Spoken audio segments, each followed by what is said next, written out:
Selamat pagi saudara yang terkasih dimanapun berada pada pagi hari ini. Salam damai sejahtera bagi kita sekalian. Mari merenungkan firman Tuhan kembali yang terambil dari kitab Markus pasal 9 ayat ke-35. Demikian firman tertulis. Lalu Yesus duduk dan memanggil ke-12 murid itu.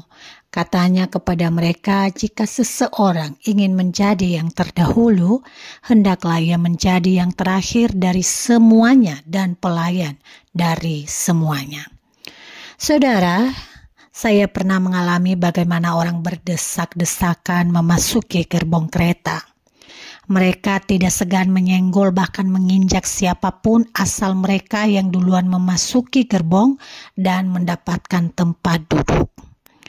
Dalam pengalaman lain, saya juga pernah menyaksikan para ibu-ibu rela bangun pagi-pagi dan berdesakan masuk ke sekolah hanya untuk memperebutkan kursi paling depan bagi anaknya. Masih banyak tentunya pengalaman lain bagaimana orang sangat merindukan posisi terdepan, terdahulu, dan terbesar dalam pengalaman kita setiap hari. Untuk menempati posisi yang dirindukan itu, tidak jarang mereka menempuh cara yang tidak sehat, tidak berempati, dan bahkan jauh dari belas kasihan. Saudara yang terkasih, yang menjadi pertanyaannya adalah, salahkah untuk menjadi yang pertama? Salahkah untuk menjadi yang terdahulu dan terbesar? Tentu tidak. Jika cara-cara yang kita tempuh benar dan melibatkan kasih. Di dalam bagian teks yang kita baca pun, Yesus mengajarkan kepada murid-muridnya bagaimana menjadi yang terdahulu untuk masuk di dalam kerajaan Allah. Caranya untuk menjadi yang terakhir, menurut Yesus demikian. Kok bisa? Mau menjadi yang pertama kok malah disuruh menjadi yang terakhir? Yesus yang mengajarnya tidak nyambung atau muridnya yang saat itu tidak paham apa yang diajarkan oleh Yesus. Saudara yang terkasih, dalam pemahaman Yesus, dia mengetahui apa yang dibicarakan oleh murid-muridnya yang berlangsung sepanjang perjalanan ke Kapernaum saat itu. Dan Yesus tahu mereka sedang memperdebatkan siapa yang terbesar di antara mereka. Oleh karena itu, Yesus berespon, dan respon Yesus pastilah mencengangkan mereka. Siapa mau yang jadi terdahulu, jadilah terakhir dari semuanya. Saudara, cara untuk menjadi yang pertama seperti yang Yesus ajarkan, memang berbeda dengan kultur dunia saat itu.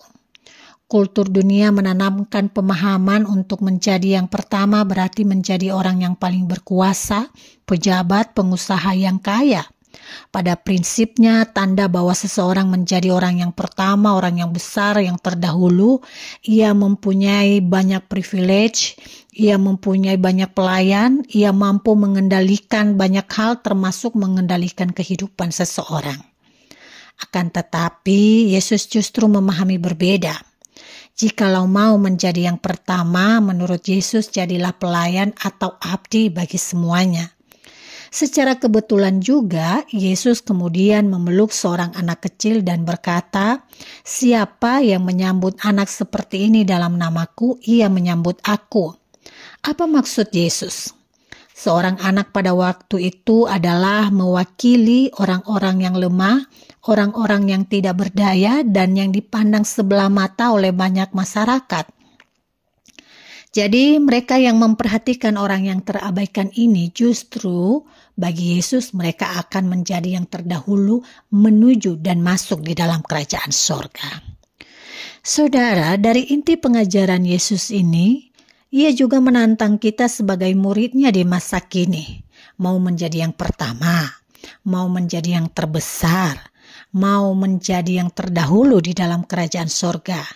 Jadilah pelayan bagi mereka yang tidak mendapatkan perhatian dan pertolongan, mereka yang sering terabaikan. berpikir dan bertindak dulu untuk membantu mereka, kelompok yang terabaikan ini, dan baru sebaliknya kita berpikir untuk meraih dan mempertahankan kekuasaan, jabatan, dan kepentingan diri sendiri. Itulah yang terbesar menurut Yesus.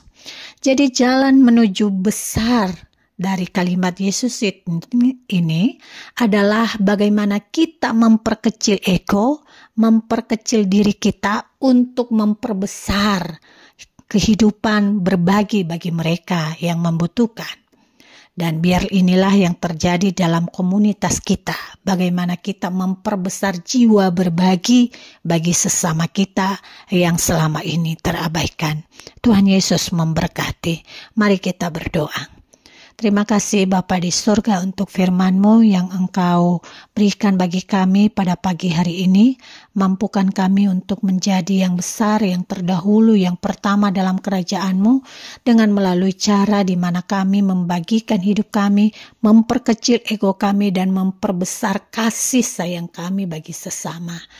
Biarlah kami bisa menempuh jalan sulit ini karena kami sering berhadapan dengan kemanusiaan kami dan kultur dunia yang sering mengarahkan kami pada jalan dan cara-cara yang salah.